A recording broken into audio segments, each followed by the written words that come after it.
Mid day prime के प्रायोजक थे IME Ghaziabad 27 years of excellence in higher education और बैंक ऑफ इंडिया रिश्तों की जमा पूंजी।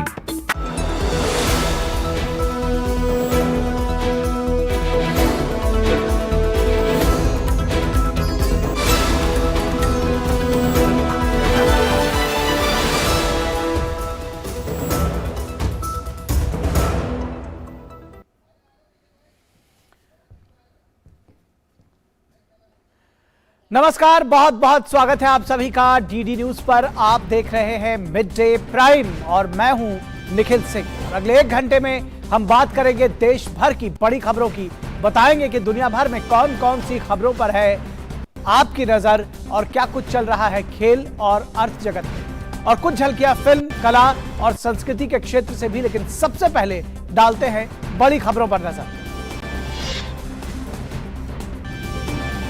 पूर्वोत्तर राज्य सिक्किम के दौरे पर आज केंद्रीय गृह मंत्री अमित शाह पहुंचे गंगटोक में डेरी कॉन्क्लेव में लेंगे भाग। भाजपा के कोर ग्रुप की बैठक में भी लेंगे हिस्सा। वहीं शाम को असम में Amit Shah party core group की बैठक में होंगे शामिल। दिल्ली शराब नीति मामले पर ईडी की बड़ी कार्रवाई। 35 से ज्यादा जगहों पर प्रवर्तन निदेशालय का सर्च ऑपरेशन जारी। दिल्ली सरकार की शराब नीति में भ्रष्टाचार से जुड़े मामले में ईडी ने की छापेमारी।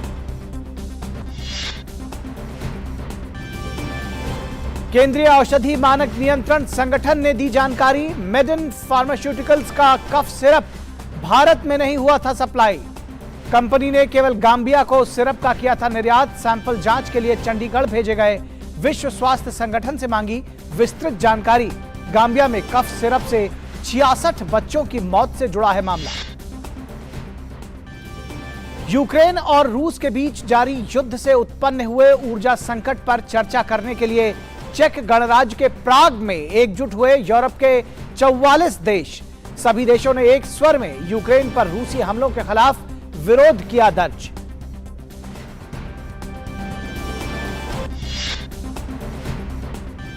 और महिलाओं के क्रिकेट एशिया कप में भारत की टक्कर पाकिस्तान से आज। लगातार 3 मैच जीतकर भारतीय टीम के हौसले हैं बुलंद।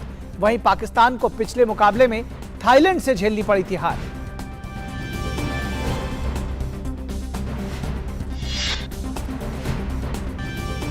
अर्जेंटीना के कप्तान और दुनिया के दिग्गज फुटबॉलर्स में शामिल लियोनेल मेसी ने किया संन्यास का ऐलान। इस साल कतर में होने वाले फीफा विश्व कप का उनका आखिरी विश्व कप अभियान होगा। 35 वर्षीय मेसी अर्जेंटीना के लिए खेल चुके हैं 4 वर्ल्ड कप। सबसे पहले बड़ी खबरों पर नजर डालते हैं।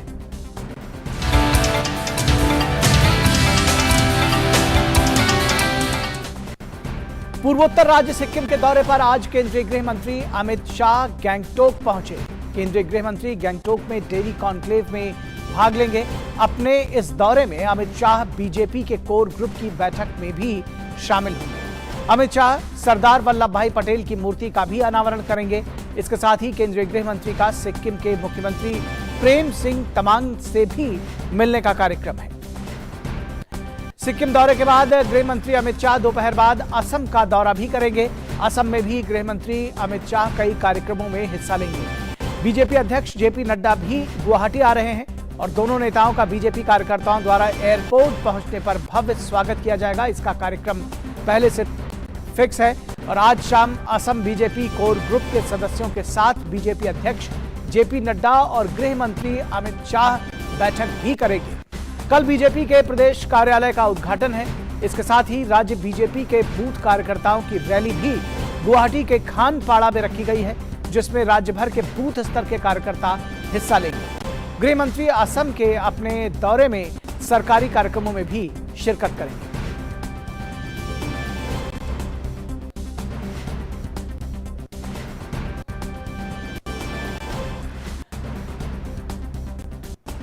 और इस पूरी खबर पर बातचीत करने के लिए हमारे साथ हमारे संवाददाता शैलेश मिश्र इस वक्त मौजूद हैं।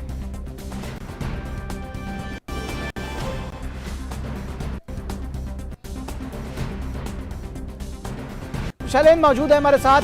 शैलेंद्र, किस तरह से महत्वपूर्ण है ये दौरा, और ये देखने में आ रहा है कि जिस तरह से चाहे वो गंगटोक की बात हो या फिर असम का दौरा हो, कार्यकर्ताओं से भी मिलने का कार्यक्रम है, कोर ग्रुप की बैठक में भी शामिल होंगे अमित शाह, और असम में तो उनके साथ में पार्टी के अध्यक्ष भी शामिल रहेंगे। निश्चित तौर पर आप देखिए, सिक्किम के बाद दोपहर बाद असम पहुंचेंगे गृह मंत्री अमित शाह, और कार्यक्रम अगर देखें तो दो स्तर पर देखें तो तमाम कार्यक्रमों को रखा गया है।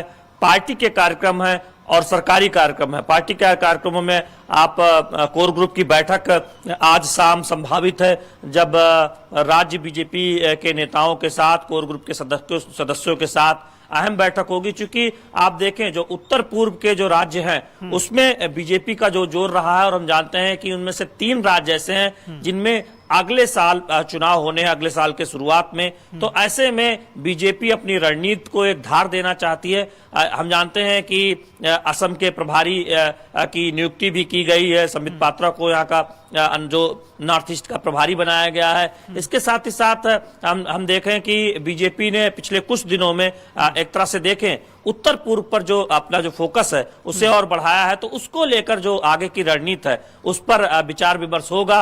और चूंकि हम जानते हैं कि इन बैठकों में आगे किस तरह से संगठन के स्तर पर काम किया जाना है उसकी एक रूपरेखा भी बनेगी। दूसरी बात यह है कि कल जो खानपाड़ा में एक रैली रखी गई है, जनसभा रखी गई है, उसमें प्रदेश भर से बीजेपी कार्यकर्ताओं, आम लोगों के शामिल होने की उम्मीद है। बीजेपी के राज्य के अध्यक्ष ने इस बात को कहा भी है कि दरअसल इस रैली के जरिए एक संदेश देने की कोशिश होगी। तो राजनीतिक स्तर पर देखें तो सिक्किम और उसके बाद दोपहर बाद आज जब असम के दौरे पर आ रहे हैं, यही वजह है कि आप देखें गुवाहाटी में सड़कों पर जगह जगह बैनर पोस्टर लगे हैं, एयरपोर्ट के आसपास खूब एक तरह से कहें बीजेपी के झंडे और कटआउट्स लगाए गए हैं। एक तरह से देखें कार्यकर्ताओं की तरफ से भव्य स्वागत की तैयारी है। तो ये एक राजनीतिक एक तरह से कार्यक्रमों की बात है। दूसरी तरफ तमाम सरकारी कार्यक्रम है, नॉर्थ ईस्ट काउंसिल की बैठक है, बहुत महत्वपूर्ण बैठक है, किस तरह से उत्तर पूर्व के विकास को आगे गति दी जानी है। और हम जानते हैं कि असम में उत्तर पूर्व में एक समस्या रही है बाढ़ की, तो बाढ़ प्रबंधन किस तरह से हो, फ्लड मैनेजमेंट, उसकी एक बैठक आज शाम संभावित है। तो निश्चित तौर पर उत्तर पूर्व की समस्याएं, उत्तर पूर्व का विकास किस तरह से तेजी से हो, उसको लेकर कई एक तरह से कहें अहम बैठकों में हिस्सा भी गृह मंत्री अमित शाह लेने वाले हैं। तो दूसरी तरफ राजनीतिक कार्यक्रम है, पार्टी का कार्यक्रम है, पार्टी के कार्यकर्ताओं से मुलाकात करने वाले हैं, नया जोश भरने वाले हैं पार्टी कार्यकर्ताओं में। जी, नया जोश भरने वाले हैं। एक चीज देखने में आया जो बीजेपी की कार्यशैली में लगातार नजर आ रही है, बूथ लेवल कार्यकर्ताओं से मिलना, पन्ना प्रमुखों से मिलना, और जो सबसे निचले स्तर का कार्यकर्ता है उसमें दम भरना, उसके अंदर कॉन्फिडेंस लाना। और ये जो असम और गुवाहाटी का दौरा है, यहां पर भी ये चीज साफ तौर पर नजर आ रही है। शैलेंद्र,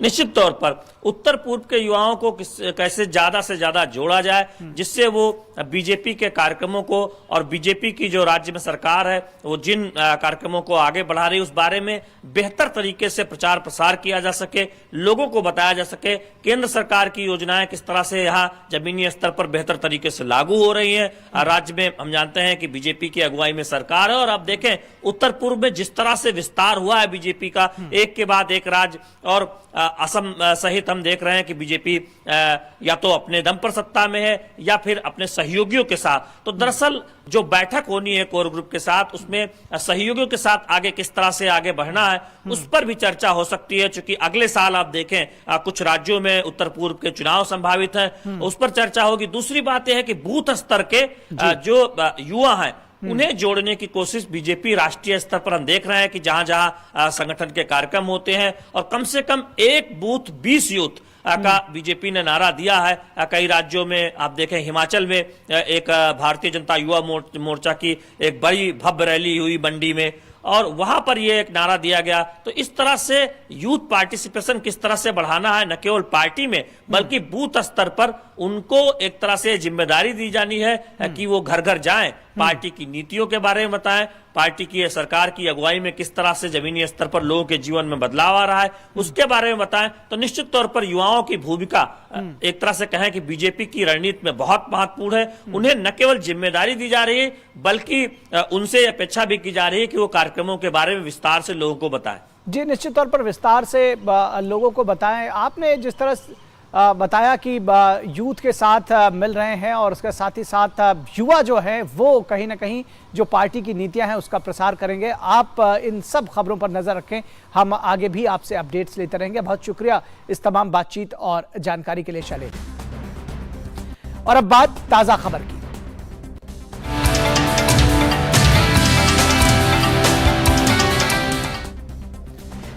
दिल्ली के शराब घोटाला मामले में प्रवर्तन निदेशालय यानी ईडी की कार्रवाई आज भी जारी है। शराब घोटाला मामले में ईडी की टीम शुक्रवार सुबह से ही छापेमारी कर रही है।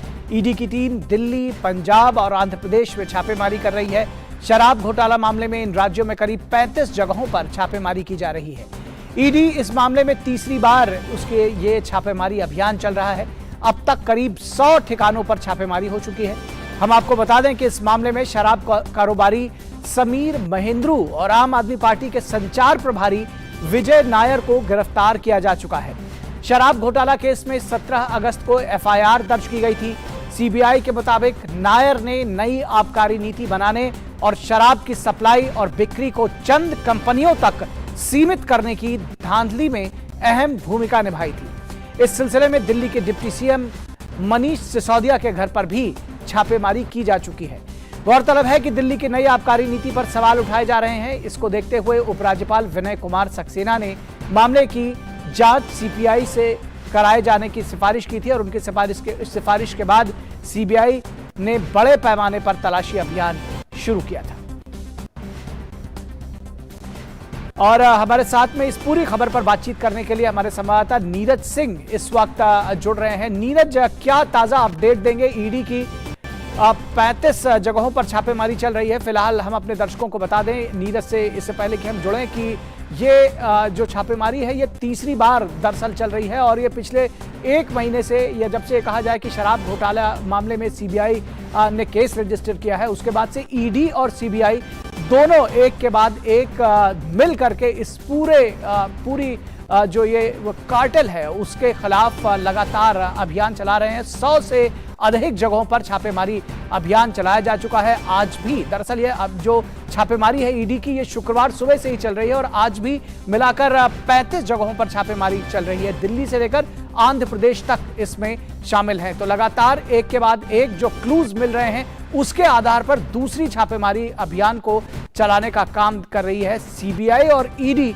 एक के बाद एक मिलकर। फिलहाल ईडीआई के 35 जगहों पर छापेमारी चल रही है। हम नीरज सिंह से थोड़ी देर में जुड़ेंगे, लेकिन इससे पहले कि इस खबर पर हम आगे बढ़ें, आइए हम आपको ये भी बता दें कि ये जो पूरा शराब घोटाला है इसके अब राजनीतिक निहितार्थ भी निकाले जाने लगे हैं। मनीष सिसोदिया जो कि आम आदमी पार्टी के नेता हैं और डिप्टी चीफ मिनिस्टर है, इस पूरे जो ये पूरा शराब कार्टेल है, जो आबकारी नीति है, उसके घेरे में वो कहीं आ रहे हैं। लगातार बीजेपी इसको लेकर हमलावर रही है और एक के बाद एक सवाल उठाती रही है। फिलहाल 35 जगहों पर आज ईडी छापेमारी कर रही है। हमारे संवाददाता नीरज सिंह हमारे साथ इस पूरी खबर पर वो नजर बनाए हुए हैं। हम आगे बुलेटिन में उनके साथ जुड़ेंगे, लेकिन फिलहाल यहां देखते हैं, नजर डालेंगे कुछ अन्य राष्ट्रीय खबरों पर।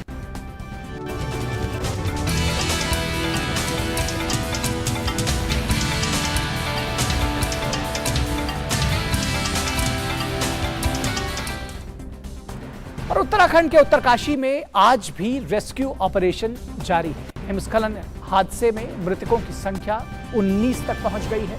इसके साथ ही कई लोग अभी भी लापता हैं। वहीं चीता हेलीकॉप्टर जिन्हें मातली हेलीपैड आना था, उन्हें खराब मौसम की वजह से हर्षिल हेलीपैड पर उतारा गया, वहां उनको लैंडिंग करनी पड़ी। जानकारी के मुताबिक इससे 4 शव लाए गए हैं, जिसके बाद हर्षिल में से 4 शव उत्तरकाशी रोड के जरिए भेजे गए हैं।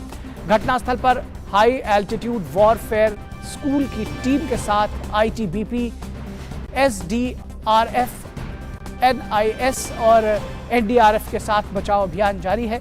इसके साथ ही रेस्क्यू के लिए 16,000 फीट की ऊंचाई पर एक उन्नत हेलीकॉप्टर लैंडिंग ग्राउंड तैयार किया गया है। यह हादसा मंगलवार को उत्तरकाशी के डोकरानी नामक ग्लेशियर क्षेत्र में हुआ था। नेहरू पर्वतारोहण संस्थान के पर्वतारोहियों का एक दल 17,000 फुट की ऊंचाई पर द्रौपदी का डांडा द्वितीय चोटी पर हिमस्खलन की चपेट में आ गए थे। वहीं भटवाड़ी के एसडीएम छतर सिंह ने बताया है कि 4 अन्य पर्वतारोहियों के शव को आज सुबह लाया गया है। सभी शवों की पोस्टमार्टम की कार्रवाई के लिए उसे भेज दिया गया है। उन्होंने बताया कि मृतकों के परिजनों को भी सूचित कर दिया गया है। आज का अपडेट यह है कि सुबह वहाँ से जो इंसिडेंट साइट है बेस कैंप से, वहाँ से 4 जो पर्वतारोही है उनकी जो डेड बॉडी है वो हर्षिल आर्मी के हेलीपैड पे लाई गई है और वहाँ से अभी 10 बजे के लगभग उनको जिला चिकित्सालय के लिए आर्मी की एम्बुलेंस और 108 की एम्बुलेंस के माध्यम से पोस्टमार्टम की कार्रवाई के लिए भेज दिया गया है और बाकी कार्रवाई जिला चिकित्सालय में ही होगी। उनके जो परिजन हैं मृतकों के, उनको भी सूचित एनआईएम की ओर से कर दिया गया है। कई लोग अभी भी इस हादसे में लापता हैं और जैसा कि वहां के अधिकारियों ने बताया कि 19 शव अभी तक बरामद किए जा चुके हैं और उनके जो परिजन हैं उनको सूचित किया जा चुका है। और अब बात करते हैं कुछ कांग्रेस की पॉलिटिक्स की और कांग्रेस से जुड़ी हुई खबरों की।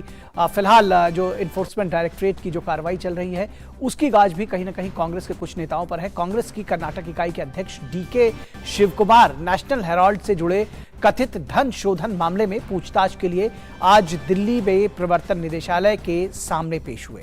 शिवकुमार ने ईडी से 21 अक्टूबर तक पेशी में छूट देने का अनुरोध किया था, लेकिन ईडी ने उनके इस अनुरोध को खारिज कर दिया था। ईडी ने शिवकुमार और उनके भाई और सांसद डीके सुरेश को भी कांग्रेस पार्टी के स्वामित्व वाले नेशनल हेराल्ड समाचार पत्र से जुड़े कथित धन शोधन मामले में जारी जांच के सिलसिले में पूछताछ के लिए तलब किया है। दिल्ली उच्च न्यायालय ने भाजपा सांसद निशिकांत दुबे की याचिका पर झारखंड मुक्ति मोर्चा के नेता शिबू सोरेन को नोटिस जारी किया है। याचिका में सोरेन के खिलाफ आय से अधिक संपत्ति मामले में लोकपाल में सुनवाई पर रोक के हाईकोर्ट के पूर्ववर्ती आदेश को चुनौती दी गई है। ध्यान रहे कि 11 सितंबर को दिल्ली हाईकोर्ट ने सोरेन के खिलाफ लोकपाल के समक्ष कार्रवाई पर रोक लगा दी थी। शिबू सोरेन ने अधिकार क्षेत्र के आधार पर इस मामले में सीबीआई को प्रारंभिक जांच और कार्यवाही और आदेश को चुनौती दी है। वाराणसी के ज्ञानवापी मामले में आज कोर्ट में बड़ा फैसला हो सकता है। जिला जज की अदालत आज ज्ञानवापी परिसर में मिले कथित शिवलिंग की कार्बन डेटिंग जांच को लेकर फैसला सुना सकती है। इस मौके पर परिसर की सुरक्षा को बढ़ा दिया गया है। वाराणसी की जिला जज की अदालत में 4 महिला याचिकाकर्ताओं ने सील किए गए वजूखाने की रेडियो कार्बन डेटिंग कराने की मांग की थी। इस अर्जी की सुनवाई के बाद जिला जज ने फैसला सुनाने के लिए आज की तारीख तय की। गौरतलब है कि कार्बन डेटिंग के जरिए यह पता लगाया जाता है कि कोई भी कार्बनिक पदार्थ कब से उस स्थान पर है और इससे यह पता चलता है कि वह वस्तु कितनी पुरानी है। इसके साथ ही यह भी पता लगाया जाता है कि वो चीज कभी जीवित भी थी या नहीं। और मथुरा के श्री कृष्ण जन्मभूमि और शाही ईदगाह विवाद मामले में दिनेश चंद्र शर्मा और जितेंद्र सिंह की ओर से दायर वाद पर वहां की एक अदालत आज फैसला सुना सकती है। इस याचिका में श्री कृष्ण जन्मभूमि शाही ईदगाह विवाद में कमिश्नर नियुक्त कर सर्वे कराने की मांग की गई थी। याचिकाकर्ता अखिल भारत हिंदू महासभा के पदाधिकारी हैं। श्री कृष्ण जन्मभूमि और शाही ईदगाह विवाद मामले में मथुरा की अदालत में अब तक 12 से अधिक वाद दायर किए जा चुके हैं। इस याचिका पर मथुरा की अदालत ने 23 जुलाई को अपना फैसला सुरक्षित रख लिया था। याचिकाकर्ता अखिल भारत हिंदू महासभा के कोषाध्यक्ष दिनेश शर्मा ने मांग की है कि कृष्ण जन्मभूमि मंदिर के पास स्थित शाही ईदगाह मस्जिद में मंदिर के चिन्हों के सत्यापन के लिए आयुक्त की नियुक्ति की जाए। और मुंबई नारकोटिक्स कंट्रोल ब्यूरो को फिर बड़ी कामयाबी मिली है। ब्यूरो ने गुजरात के जामनगर और मुंबई के एक गोदाम में 120 करोड़ रुपए मूल्य की 60 किलोग्राम मादक दवा मेफोड्रोन को जब्त किया है। मामले में एयर इंडिया की एक पूर्व पायलट समेत 6 लोगों को गिरफ्तार किया गया है। एनसीबी के उप महानिदेशक एसके सिंह ने यह जानकारी दी। सिंह ने यह बताया है कि ये एमडी ड्रग मुंबई के एक गोदाम और जामनगर से जब्त की गई है। एनसीबी ने इस मादक पदार्थ के तस्कर गिरोह का पर्दाफाश कर सरगना समेत 6 लोगों को गिरफ्तार किया है। एनसीबी के डीडीजी सिंह ने बताया कि जामनगर में गिरफ्तार 2 में से एक आरोपी की पहचान सोहेल गफ्फार के रूप में की गई है, जो कि वर्ष 2016 से 2018 के बीच एयर इंडिया का पायलट रह चुका है।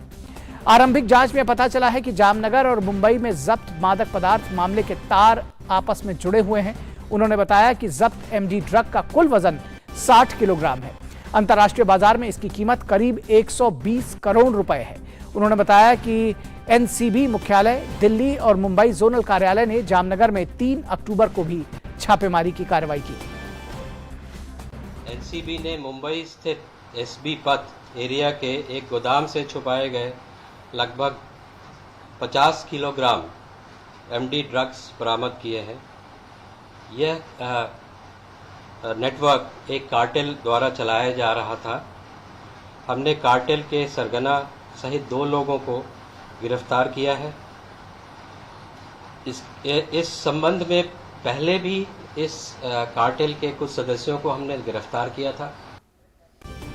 और पूर्वोत्तर राज्य सिक्किम के दौरे पर गंगटोक पहुंचे केंद्रीय गृह मंत्री अमित शाह ने अब से कुछ देर पहले राजभवन में सरदार वल्लभ भाई पटेल की प्रतिमा का अनावरण किया। अमित शाह पूर्वोत्तर राज्य सिक्किम के दौरे पर हैं और दोपहर बाद वो असम के दौरे पर होंगे, असम पहुंचेंगे। इससे जुड़ी हुई खबर हमने आपको पहले दिखाई थी और अब सरदार वल्लभ भाई पटेल की प्रतिमा का अनावरण गृह मंत्री अमित शाह ने गंगटोक में किया है।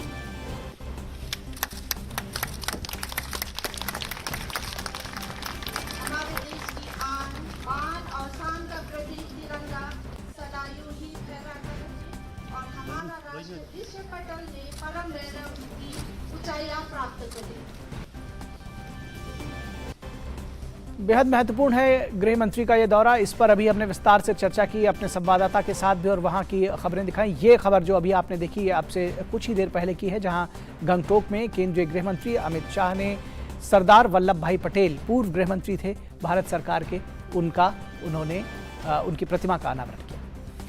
और बढ़ते हैं अगली खबर की तरफ। ऊर्जा की बढ़ती मांग और कार्बन डाइऑक्साइड का उत्सर्जन कम करने के लिए राष्ट्रीय हाइड्रोजन मिशन पर काम शुरू हुआ है। प्रधानमंत्री नरेंद्र मोदी की सरकार ने देश को वैश्विक अक्षय हाइड्रोजन का हब बनाने के लिए हाइड्रोजन वैली बनाने का फैसला लिया है। इससे देश के 3 अलग अलग हिस्सों में बनाया जाएगा। विज्ञान और प्रौद्योगिकी मंत्रालय की ओर से हाइड्रोजन वैली बनाने के लिए सरकारी और निजी क्षेत्र से प्रस्ताव मांगे गए हैं।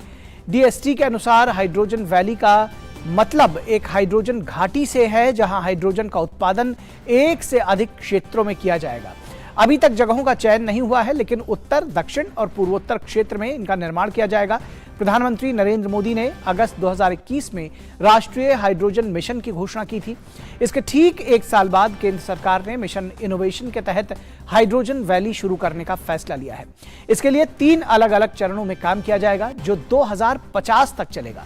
पहला चरण 2023 से 2027 तक, जिसमें विज्ञान एवं प्रौद्योगिकी मंत्रालय के अनुसार 90 करोड़ की लागत से वैली में हाइड्रोजन उत्पादन के लिए प्लांट तैयार किए जाएंगे। दूसरा चरण 2028 से 2033 तक चलेगा और इसमें वैली में भंडार कक्ष तैयार होंगे। सुरक्षा के मद्देनजर भी इंतजाम किए जाएंगे ताकि आगजनी जैसी घटनाओं से बचा जा सके। और तीसरा चरण जो कि 2034 से 2050 तक चलेगा, इसमें वैली में वितरण को लेकर क्षेत्र बनाए जाएंगे। सीमेंट स्टील उद्योग के लिए भी हाइड्रोजन उत्पादन के लिए अलग क्षेत्र बनाया जाएगा। 2027 तक मिलने लगेगी 500 मीट्रिक टन हाइड्रोजन। मौजूदा समय में हाइड्रोजन उत्पादन को लेकर देश के 4 शहर दिल्ली, मुंबई, बेंगलुरु और चेन्नई में अनुसंधान और विकास की गतिविधियां चल रही हैं।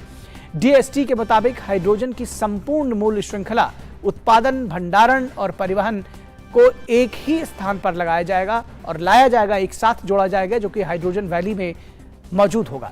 यहीं से पूरे देश में हाइड्रोजन की आपूर्ति होगी और इंटरकनेक्टेड इकोसिस्टम बनाया जाएगा। एक दूसरे से जुड़े होगा यह पूरा इकोसिस्टम। और 2023 अप्रैल तक हाइड्रोजन वैली बनाने वाली एजेंसियों का चयन हो जाएगा। 2070 तक ग्रीन ऊर्जा की मांग पूरी करने का लक्ष्य रखा गया है। सरकारी और निजी एजेंसियों के साथ मिलकर हाइड्रोजन वैली सरकार बनाएगी। 30 दिसंबर तक प्रस्ताव लेने के बाद वैली बनाने के लिए जगह का चयन शुरू होगा। तो आप समझ सकते हैं कि अगले 50 वर्षों का खाका इस पूरे हाइड्रोजन मिशन के साथ तैयार किया गया है। और अमेरिका भारत सामरिक स्वच्छ ऊर्जा भागीदारी USISCEP की मंत्रिस्तरीय वार्ता आज अमेरिका के वॉशिंगटन में हो रही है। पेट्रोलियम एवं प्राकृतिक गैस मंत्री हरदीप पुरी और अमेरिका की ऊर्जा सचिव जेनिफर ग्रानहोम इस वार्ता की सह-अध्यक्षता करेंगे। इस दौरान हरदीप पुरी अमेरिका की ऊर्जा कंपनियों के मुख्य कार्यपालक अधिकारियों के साथ भी चर्चा करेंगे। USISCEP को अमेरिका भारत जलवायु और स्वच्छ ऊर्जा एजेंडा 2030 साझेदारी के तहत शुरू किया गया था। गौरतलब है कि पिछले 7 अप्रैल में आयोजित जलवायु शिखर सम्मेलन में प्रधानमंत्री नरेंद्र मोदी और अमेरिका के राष्ट्रपति जो बाइडेन ने इसकी घोषणा की थी। हरदीप पुरी 11 अक्टूबर तक अमेरिका के वॉशिंगटन डीसी और ह्यूस्टन में एक आधिकारिक और व्यावसायिक प्रतिनिधिमंडल का नेतृत्व कर रहे हैं।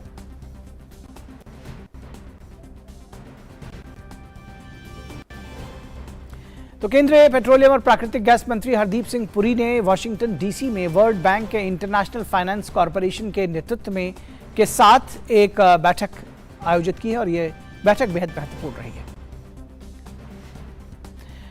भारतीय कंपनी द्वारा गांबिया को निर्यात की गई बच्चों की कफ सिरप के खिलाफ विश्व स्वास्थ्य संगठन की शिकायत पर CDSCO के आरंभिक जांच में यह बात सामने आई है कि मेड फार्मास्यूटिकल्स लिमिटेड को इस सिरप को बनाने का लाइसेंस केवल निर्यात के लिए मिला है। कंपनी ने केवल गांबिया को इस सिरप का निर्यात किया है। भारत में इस सिरप को नहीं बेचा गया है। इसके साथ ही स्टैंडर्ड प्रैक्टिस के तहत आयात करने वाला देश उपयोग में लाए जाने से पहले आयात किए गए प्रोडक्ट की गुणवत्ता की जांच करता है। CDSCO ने जांच के दायरे में शामिल सभी 4 दवाओं के नमूने ले लिए हैं और उन्हें चंडीगढ़ स्थित रीजनल ड्रग टेस्टिंग लैब भेजा गया है। लैब में जांच के बाद मामले में स्पष्टता आएगी और आगे की कार्रवाई की जा सकेगी। और आयुष्मान भारत डिजिटल मिशन के तहत दिल्ली के लेडी हार्डिंग मेडिकल कॉलेज और श्रीमती सुचेता कृपलानी अस्पताल के नए OPD ब्लॉक्स में OPD पंजीकरण सेवा के लिए एक पायलट प्रोजेक्ट शुरू किया गया है। इसके द्वारा पंजीकरण बेहद सरल हो जाएगा। अब पंजीकरण कराने के लिए केवल एक QR कोड को स्कैन करने के बाद मांगी गई सूचना दर्ज करते ही पंजीकरण हो जाएगा। यह सेवा पुराने और साथ ही साथ नए रोगियों के लिए होगी। यह सुविधा OPD पंजीकरण काउंटर पर लगने वाले समग्र और उसके साथ ही साथ लगने वाले समय को कम करने में मदद करेगी। इसके अलावा अस्पताल के रिकॉर्ड में सटीक डेटा प्रबंधन में भी सहायता मिलेगी। रोगियों के लिए इससे सबसे बड़ी सहूलत इस बात की होगी कि OPD में रजिस्ट्रेशन के लिए लंबी कतारों में प्रतीक्षा से बचा जा सकेगा। लंबी लाइनों में अब नहीं लगना होगा। इस सेवा को जल्द ही अन्य स्वास्थ्य सुविधाओं और विभागों में विस्तारित करने का योजना है। और उत्तर प्रदेश से एक अच्छी खबर है। उत्तर प्रदेश में 15 नवंबर तक सभी सड़कों को गड्ढा मुक्त करने का निर्देश दिया गया है। मुख्यमंत्री योगी आदित्यनाथ ने अफसरों को सड़कों को गड्ढा मुक्त करने का अभियान शुरू करने का निर्देश दिया है। इंडियन रोड कांग्रेस के 81वें अधिवेशन की तैयारियों की समीक्षा के दौरान मुख्यमंत्री ने इस कार्य को तेजी से संपन्न करने की हिदायत दी है। उन्होंने PWD, नगर विकास, सिंचाई, आवास एवं शहरी नियोजन, ग्राम्य विकास, ग्रामीण अभियंत्रण, गन्ना विकास विभाग, औद्योगिक विकास विभाग सहित सड़क निर्माण से जुड़े सभी विभागों को इसकी व्यापक कार्ययोजना तैयार करने के निर्देश दिए हैं। मुख्यमंत्री योगी ने कहा है कि अच्छी सड़क प्रत्येक व्यक्ति का अधिकार है। उन्होंने कहा कि बेहतर कनेक्टिविटी किसी भी प्रदेश की प्रगति का बड़ा माध्यम होती है। मुख्यमंत्री ने कहा कि सड़क निर्माण गुणवत्ता की समय समय पर जांच कराने, निर्माण में लापरवाही अथवा अधोमानक सड़कों के मामलों में संबंधित अधिकारी की जवाबदेही तय की जाए। उन्होंने सड़क निर्माण में निजी निवेश को प्रोत्साहित करने के लिए पब्लिक प्राइवेट पार्टनरशिप पर सड़क निर्माण की योजना बनाने के भी निर्देश दिए। और जम्मू कश्मीर के सुंजवान क्षेत्र में आज अग्निवीर भर्ती रैली निकाली गई। भर्ती में शामिल होने के लिए काफी संख्या में युवा पहुंचे हुए हैं। एक उम्मीदवार ने बताया कि यहां 200 बच्चों का एक ग्रुप आया है और बच्चों ने अच्छा जोश दिखाया है। जिन बच्चों ने अच्छी मेहनत की थी उन्होंने अच्छा प्रदर्शन भी किया। यहां जितने बच्चे आए सब ने बेहतर और अच्छा जोश दिखाया। हर साल 8 अक्टूबर वायुसेना दिवस के रूप में मनाया जाता है। इस साल वायुसेना स्थापना दिवस का मुख्य समारोह चंडीगढ़ में आयोजित होगा। 90वें वायुसेना दिवस समारोह के पहले आज CDS जनरल अनिल चौहान और तीनों सेनाओं के प्रमुखों ने आज दिल्ली में राष्ट्रीय समर स्मारक पर देश में सेवा में अपना सर्वोच्च बलिदान देने वाले वीर जवानों को श्रद्धांजलि अर्पित की। 8 अक्टूबर 1932 को भारतीय वायुसेना की स्थापना हुई थी।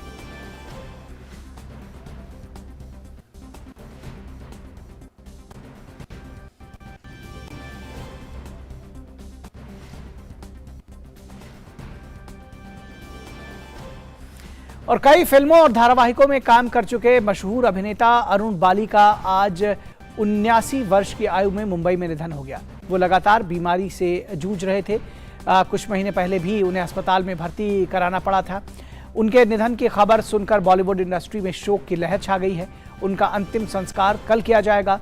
अरुण बाली ने अपने करियर की शुरुआत 90 के दशक से की थी।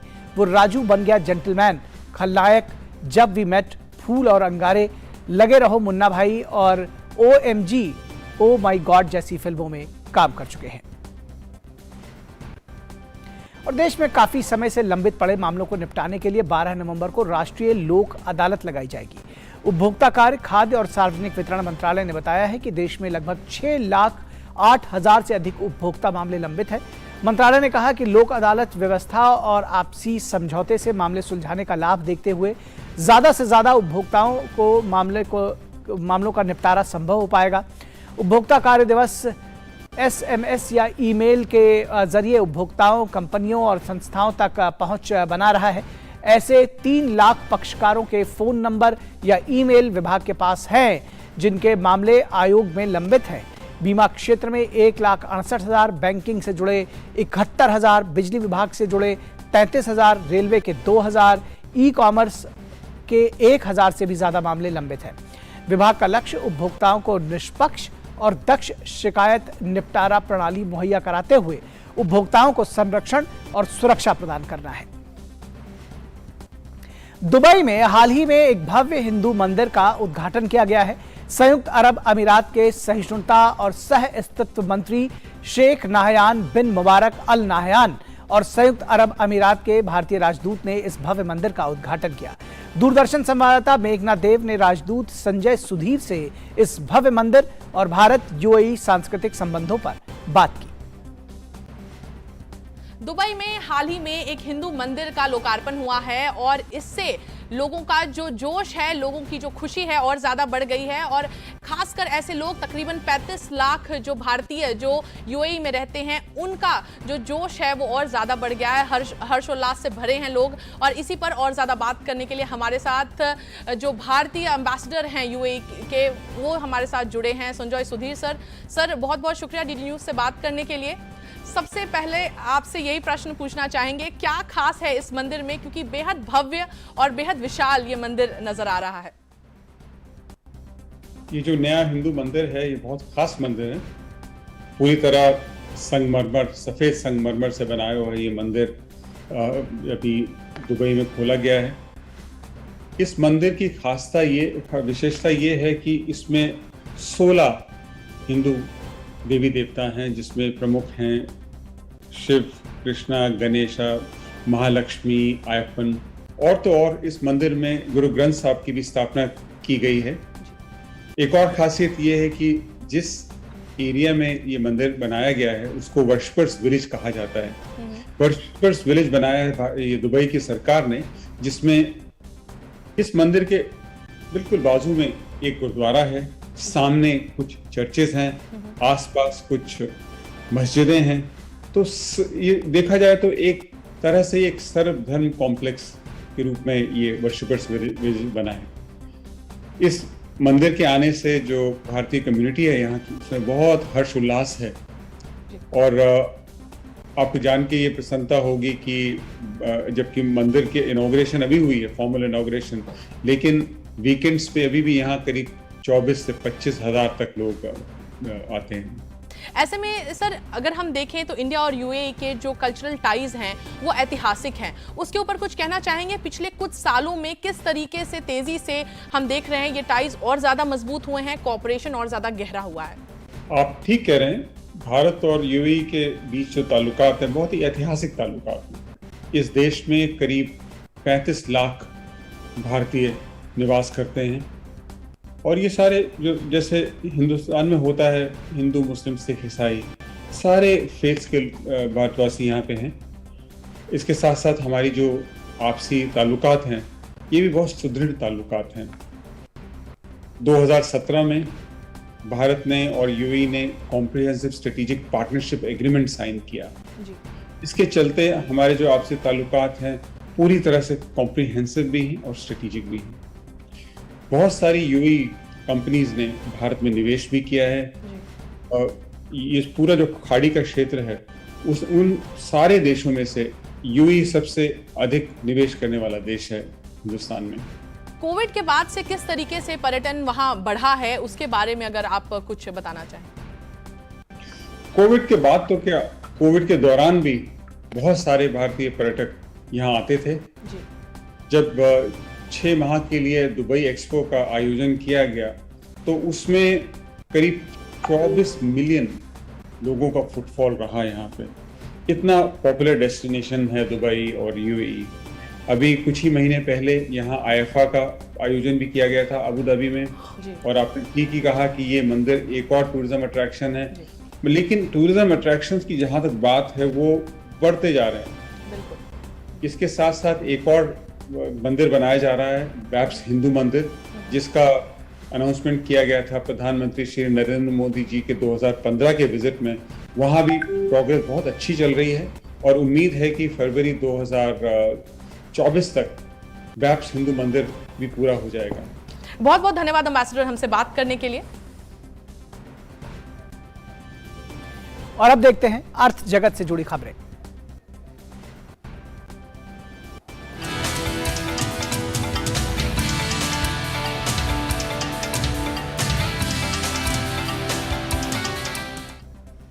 केंद्रीय मंत्री पीयूष गोयल ने आज नई दिल्ली में global AI summit and awards के तीसरे संस्करण को संबोधित किया। इस दौरान उन्होंने कहा कि आर्टिफिशियल इंटेलिजेंस वास्तव में मानव जाति के जीवन जीने, काम करने और बातचीत करने के तरीके को बदल सकता है।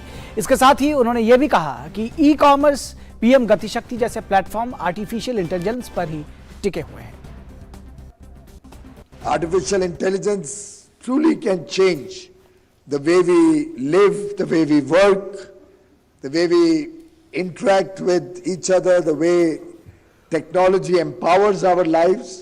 Artificial intelligence helping redefine the way mankind will work in the future, whether it's e-commerce, whether it's our United Logistics interface platform where we are trying to improve our entire logistics ecosystem of the country, whether it is PM Gati Shakti National Master Plan, through which we are looking to develop our infrastructure smarter, better, more cost effective, more timely, whether it's our effort to take e-commerce to into government procurement through the government e-marketplace, whether it's our effort to democratize e-commerce through the open network for digital commerce, all of these initiatives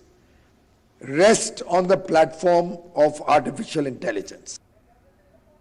और यहाँ से आपको सीधे लिए चलेंगे सिक्किम की राजधानी गंगटोक, जहां पर केंद्रीय गृह मंत्री अमित शाह एक कार्यक्रम को संबोधित कर रहे हैं।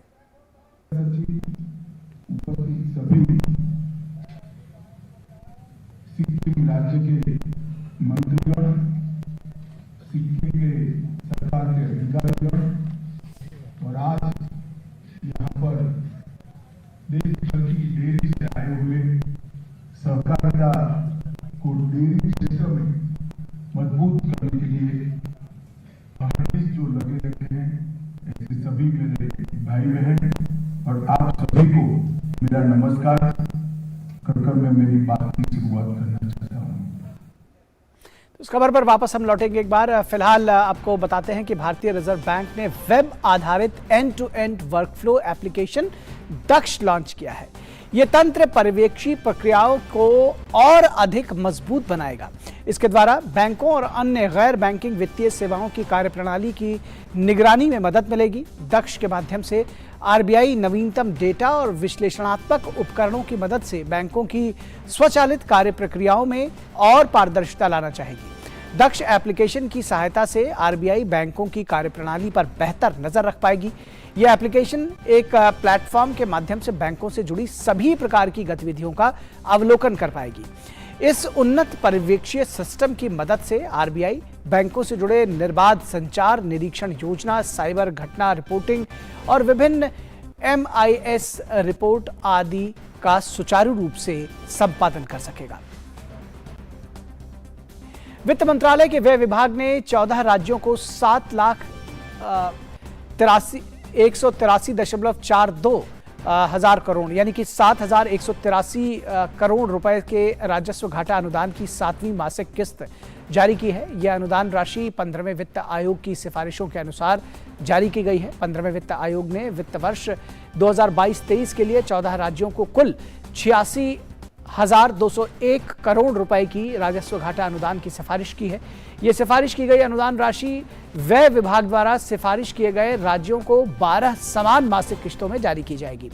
इस 7वीं किश्त के जारी होने के साथ ही वर्ष 2022-23 में राज्यों को जारी की गई राजस्व घाटा अनुदान की कुल राशि बढ़कर 50,283.92 करोड़ रुपए हो गई है। और केंद्र सरकार ने बड़े पैमाने पर अपराध की श्रेणी वाले कई कारोबारी निकायों को और उनके नियमों को बदलने का फैसला कर दिया है। इसके साथ ही इस अपराध की श्रेणी से बाहर करने की उसको अपराध की श्रेणी से बाहर किया जाएगा। इसके लिए सरकार संसद के शीतकालीन सत्र में बिल लाने की तैयारियों में जुट गई है। कुछ दिनों पहले इसकी पुष्टि वाणिज्य और उद्योग मंत्री पीयूष गोयल ने भी की थी। अगर ऐसा होता है तो छोटे बड़े मैन्युफैक्चरर्स को सरकारी बाबुओं से निपटने के लिए लाइसेंसिंग अधिकारी अब नहीं रखना होगा। वर्तमान में मैन्युफैक्चरिंग यूनिट को चलाने में सैकड़ों ऐसे नियमों का पालन करना पड़ता है जिनकी अवहेलना पर उद्यमियों को जेल तक जाना पड़ सकता है। इसलिए 100 से अधिक श्रमिकों वाले मैन्युफैक्चरिंग यूनिट चलाने वाले उद्यमी सरकारी प्रक्रियाओं में होने वाली चूक से निपटने के लिए सालाना 10 से 15 लाख रुपए खर्च कर लाइसेंसिंग अधिकारी रखते हैं ताकि उनकी यूनिट बिना किसी बाधा के चलती रहे। और अमेरिकी मुद्रा की तेजी और कारोबारियों द्वारा जोखिम से बचने की प्रवृत्ति के कारण रुपया शुक्रवार को शुरुआती कारोबार में अमेरिकी डॉलर के मुकाबले 16 पैसे टूटकर 82 रुपए 33 पैसे के सर्वकालिक निचले स्तर पर आ गया है। अंतर बैंक विदेशी मुद्रा विनिमय बाजार में रुपया डॉलर के मुकाबले 82.19 पर खुला, फिर गिरकर 82.33 पर आ गया। इस तरह रुपया पिछले बंद भाव के मुकाबले 16 पैसे टूट गया है। गौरतलब है कि भारतीय मुद्रा बृहस्पतिवार को डॉलर के मुकाबले पहली बार 82 के स्तर से नीचे हुई थी। बीते कारोबारी सत्र में रुपया 55 पैसे गिरकर 82.17 रिकॉर्ड निचले स्तर पर बंद हुआ था। और तेल उत्पादक देशों के एक फैसले ने कच्चे तेल की कीमतों यानी कि क्रूड ऑयल की जो प्राइसेस हैं उसमें दरअसल कहा जाए तो आग लगा दी। तेल निर्यातक देशों के संगठन ओपेक और उसके सहयोगियों ने बुधवार को ओपेक प्लस की बैठक में नवंबर से उत्पादन में प्रतिदिन 20 लाख बैरल की कटौती करने का फैसला किया। उत्पादन में कटौती के फैसले से कच्चे तेल के दाम काफी बढ़ गए हैं, जिसके चलते ब्रेंट क्रूड $95 के करीब पहुंच गया है। शुक्रवार को ब्रेंट ऑयल 0.06 के साथ $95 प्रति बैरल के आसपास कारोबार करता हुआ दिखाई दिया। वहीं WTI क्रूड $0.08 की बढ़त के साथ $88.53 प्रति बैरल के स्तर पर बना हुआ है। और मल्टी कमोडिटी एक्सचेंज पर आज सोने के भावों में कमजोरी देखी जा रही है, जबकि चांदी के भाव मजबूत बने हुए हैं। MCX सोना दिसंबर वायदा में 21 रुपए की कमजोरी के साथ 51,951 रुपए प्रति 10 ग्राम पर बना हुआ है। वहीं MCX चांदी दिसंबर वायदा में 255 रुपए की मजबूती के साथ 61,601 रुपए प्रति किलोग्राम पर कारोबार कर रही है।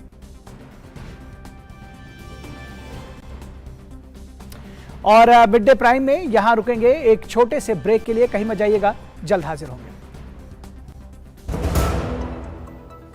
ब्रेक के बाद एक बार फिर आप सभी का स्वागत है और अब देखते हैं खेल जगत से जुड़ी खबरें।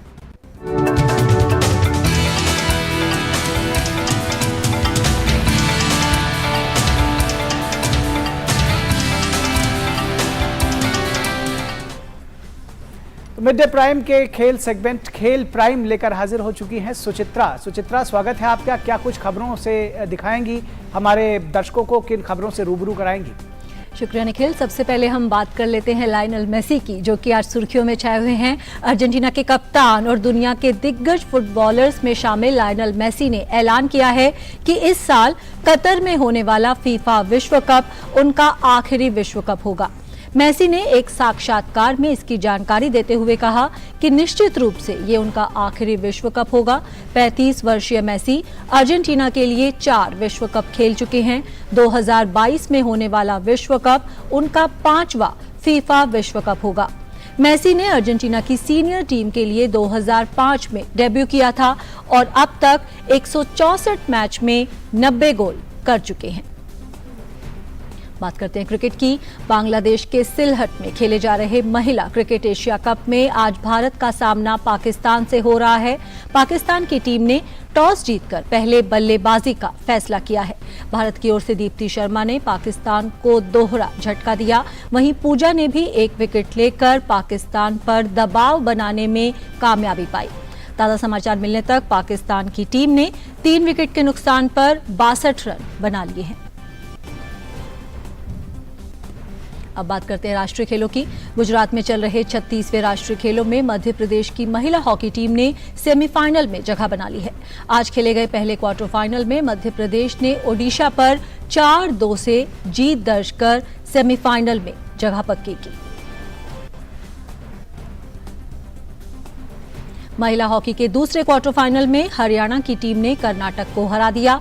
इस एक तरफा मैच में हरियाणा की टीम ने कर्नाटक को 6-0 के बड़े अंतर से मात देकर सेमीफाइनल में जगह बनाई। में भी एक गोल हो जाता है तो ये एक सांत्वना गोल जैसा होता है और उनको बहुत। अब बात करते हैं योग की। योग रोग को दूर करता है, हमें चुस्त दुरुस्त रखता है और जीवन में सकारात्मक ऊर्जा का संचार करता है। ये तो हम सभी जानते हैं, लेकिन ये किस तरह से किसी व्यक्ति के जीवन को बदल देता है और उसे जिंदगी जीने का नया आयाम देता है, इस बात का पता गुजरात में चल रहे 36वें राष्ट्रीय खेलों में भी चला। देखिए खास रिपोर्ट। गुजरात में चल रहे 36वें राष्ट्रीय खेलों में योग को पहली बार शामिल किया गया है। ऐसे में योग की कला में महारथी बनकर सामने आने के लिए हर राज्य पूरा जोर लगा रहा है। लेकिन इसी के साथ कुछ तस्वीर ऐसी भी है जो इस बात की तस्दीक करती है कि योग की जड़ें लोगों के अंदर कितनी गहराई तक समा गई हैं। योग के आसनों को समझाती ये हैं पेशे से सॉफ्टवेयर इंजीनियर रह चुकी मोनिका ने साल 2010 से 2017 तक आईटी सेक्टर में नौकरी की, लेकिन काम के अत्यधिक दबाव ने उनकी सेहत पर असर डाला और इसके चलते उन्होंने नौकरी छोड़ दी। मानसिक दबाव कम करने के लिए मोनिका ने योग का सहारा लिया और धीरे धीरे इसमें रमती चली गयी। 2022 में मोनिका ने योग विद्या को बढ़ाने के लिए खुद को उत्तर प्रदेश योगासन से जोड़ा और इसकी सदस्य बनी। मोनिका अब उत्तर प्रदेश महिला योग टीम की कोच हैं और अपने इस काम के बदले एसोसिएशन से कोई फीस नहीं लेती। दरअसल मोनिका की दिली चाहत है कि देश की प्राचीन विद्या का प्रसार ज्यादा से ज्यादा युवाओं में हो। 2017 में मैंने जब जॉब को छोड़ा तब मेरा जो माइंड था वो मेरी हेल्थ की तरफ गया, तो मेरा मूवमेंट जो था पूरा वो हेल्थ एंड फिटनेस को गया। एंड उसी के साथ साथ जब मैं योग से जुड़ी, योगा करना जब मैंने स्टार्ट किया, योगा पढ़ना जब मैंने स्टार्ट किया, करना इज़ अ डिफरेंट थिंग और पढ़कर उसको अपनी लाइफ में ऑब्जर्व करना इज़ द मेन थिंग। तो जब मैंने किया तो मैंने देखा कि मेरी अंदर एक बहुत ही ज़्यादा एक पॉजिटिविटी, एक कहते हैं ना सकारात्मकता, एक ऊर्जा मेरे अंदर से मुझे फील होती थी। तो योग पढ़ने के साथ साथ वो चीज़ें देखी। फिर उसके बाद मैंने सर्टिफिकेशन कोर्सेज किए जो YCB के हैं हमारे, और मैं क्या कहते हैं जो हमारी गवर्नमेंट ने, मिनिस्ट्री ऑफ आयुष ने जो इंट्रोड्यूस कराए हैं योगा सर्टिफिकेशन बोर्ड से, तो YCB सर्टिफिकेशन लिए। उसके बाद अपनी योगा की जर्नी स्टार्ट की। मोनिका का कहना है कि हमारी प्राचीन संस्कृति की पहचान योग को वर्तमान समय में जो नई पहचान मिली है वो अमूल्य है। हमें योगा को आगे लेके जाना है, हमें बच्चे निकालने, ऐसा नहीं कि बड़े स्कूल से ही निकालने, छोटे सरकारी स्कूल में भी बहुत अच्छे अच्छे बच्चे होते हैं। तो हमारा वर्क ये था कि उनको कोचिंग देना, वहाँ हमारे डिस्ट्रिक्ट से बच्चों को फाइंड आउट करना, बच्चों को क्या कहते हैं स्टेट लेवल पर लेके जाना, जो हमारा UPYSA है, उत्तर प्रदेश योगासन स्पोर्ट्स एसोसिएशन, उसके थ्रू फिर वो बच्चे आते हैं हमारे नेशनल पे। डिस्ट्रिक्ट से बच्चे निकाल रहे हैं, स्टेट लेवल पर लेके जा रहे हैं। अब हमारे जैसे नेशनल गेम्स भी आ गया, yoga as a sports national game में भी एड ऑन हो गया, तो अब ये नेशनल से इंटरनेशनल पे भी जाएगा। तो ये हमारे बच्चों के लिए बहुत अच्छा है सर, उनकी लाइफ के लिए, उनके फ्यूचर के लिए। शारीरिक और मानसिक रूप से मजबूती के लिए कई दशकों से किए जा रहे योग का ये अक्स एक उम्दा उदाहरण है इस विद्या के अनेक रूप का। दरअसल योग से जुड़ी ऐसी कई कहानियां हैं। योग जो है उससे कहीं ना कहीं हमारा भावनात्मक लगाव रहा है और ये लगाव ही है जो हमें इस ओर आकर्षित करता है और इस खेल से जोड़ता है। कैमरामैन राहुल चोपड़ा के साथ मैं गौरव कुमार, डीडी न्यूज़, अहमदाबाद। खेल की खबरों में फिलहाल इतना ही। वापस चलते हैं निखिल के पास। बहुत धन्यवाद सुचित्रा, इन तमाम खबरों को हम तक पहुंचाने के लिए। और यहाँ रुकेंगे एक छोटे से ब्रेक के लिए, कहीं मत जाइएगा, जल्द हाजिर होंगे।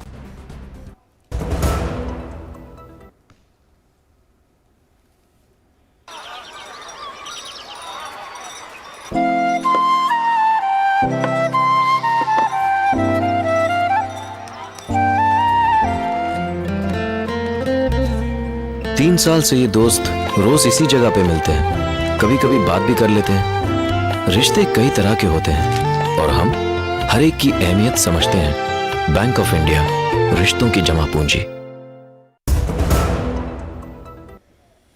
ब्रेक के बाद एक बार फिर आप सभी का स्वागत है और बात उन खबरों की जो दुनिया भर में सुर्खियों में छाई हुई है।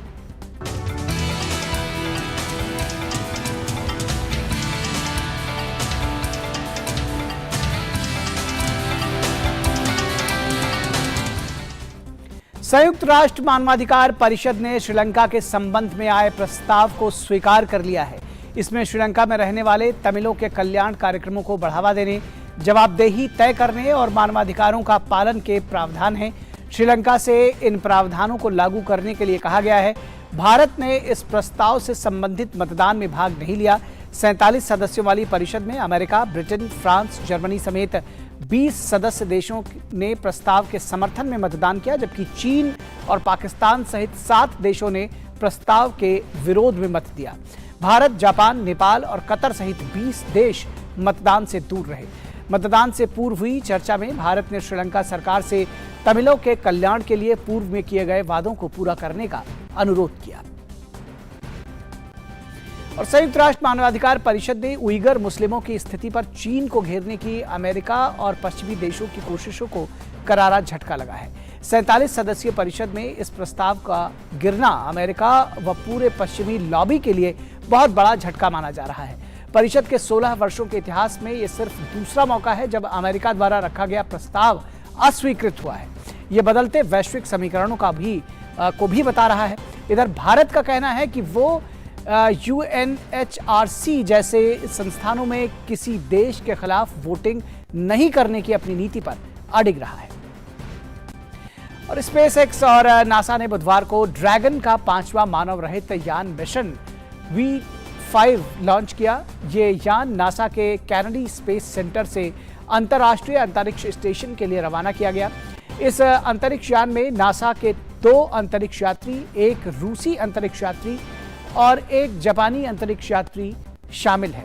ये पहली बार है जब एलोन मस्क के नेतृत्व वाली कंपनी ने अपने वाहन पर एक रूसी अंतरिक्ष यात्री लॉन्च किया है, जो नासा और रोकोस्मॉन के बीच एक एक्सचेंज डील का हिस्सा है। अंतरिक्ष में अपने समय के दौरान क्रू 5 200 से अधिक विज्ञान प्रयोगों में शामिल होगा। और अमेरिका की डेलावेयर कोर्ट ने एलन मस्क और ट्विटर के बीच जारी कानूनी लड़ाई पर फिलहाल विराम लगा दिया है। कोर्ट ने ट्विटर खरीद के लिए $44 अरब की डील को पूरा करने के मकसद से केस पर विराम लगाया है। जानकारी के मुताबिक एलन मस्क द्वारा ट्विटर खरीद की डील 28 अक्टूबर 2022 शाम 5 बजे तक पूरी की जानी है। कोर्ट ने मामले से जुड़े पक्षों को निर्देश दिए हैं कि यदि पूर्व निर्धारित दिन और वक्त पर डील पूरी नहीं होती है तो नवंबर 2022 में मामले में फिर से सुनवाई के लिए तारीख हासिल की जा सकती है। टेस्ला के सीईओ एलन मस्क पिछले करीब 3 महीनों से ट्विटर खरीद की डील से पीछा छुड़ाने की कोशिश कर रहे हैं। अमेरिकी राष्ट्रपति जो बाइडेन ने देश की मरजुआना को लेकर नीति पर बड़ा बदलाव किया है। उन्होंने ड्रग रखने के आरोप में फेडरल कानून के तहत दोषी हजारों लोगों की सजा को माफ कर दिया है। हालांकि इस घोषणा में एक अहम बात यह भी है कि यह आदेश सिर्फ उन लोगों पर लागू होता है जिनके पास से साधारण मरिजुआना हासिल किया गया है। जो बाइडेन ने अपने एक बयान में कहा है कि वो उन सभी लोगों को दोषमुक्त करार देते हैं जिनके पास से साधारण मारूजुआना मिलने के बाद मामले दर्ज किए गए थे। उन्होंने कहा कि वो अटॉर्नी जनरल को इस दायरे में आने वाले सभी लोगों को माफी के प्रमाण पत्र जारी करने के निर्देश देते हैं। इंडोनेशिया में बाढ़ का कहर जारी है। राजधानी जकार्ता में अचानक आई इस बाढ़ से वहां स्थित एक स्कूल की दीवार गिर गई, जिसमें 3 बच्चों की दबने से मौत हो गई। वहीं इंडोनेशिया में अब बाढ़ का पानी कई जगहों पर घटने भी लगा है। वहां के प्रशासन ने राहत और बचाव कार्यों में तेजी लाने के लिए भी आदेश दिए हैं। जकार्ता और आसपास के शहरों में बाढ़ के चलते अब तक कम से कम 67 लोगों के मारे जाने की खबर है। इंडोनेशिया अक्सर बाढ़ और भूस्खलन का शिकार होता रहा है। खासकर नवंबर से मार्च का महीना यहां के लोगों के लिए काफी दुखदायी रहा है। और यूक्रेन के राष्ट्रपति व्लादिमीर ज़ेलेंस्की ने रूस पर बीते गुरुवार को ज़ापोरिज्जिया पर डबल ट्रैप स्ट्राइक करने का आरोप लगाया है। ज़ेलेंस्की ने प्राग में यूरोपीय नेताओं के साथ हुई अनौपचारिक बैठक के दौरान अपने संबोधन में यह आरोप लगाया। स्थानीय अधिकारियों के अनुसार रूस पर यह आरोप ज़ेलेंस्की ने उस दिन लगाया जब ज़ापोरिज्जिया पर 7 मिसाइलों द्वारा हमला हुआ था। हालांकि रूस ने ज़ापोरिज्जिया की घटनाओं को लेकर अभी तक कोई टिप्पणी नहीं की है।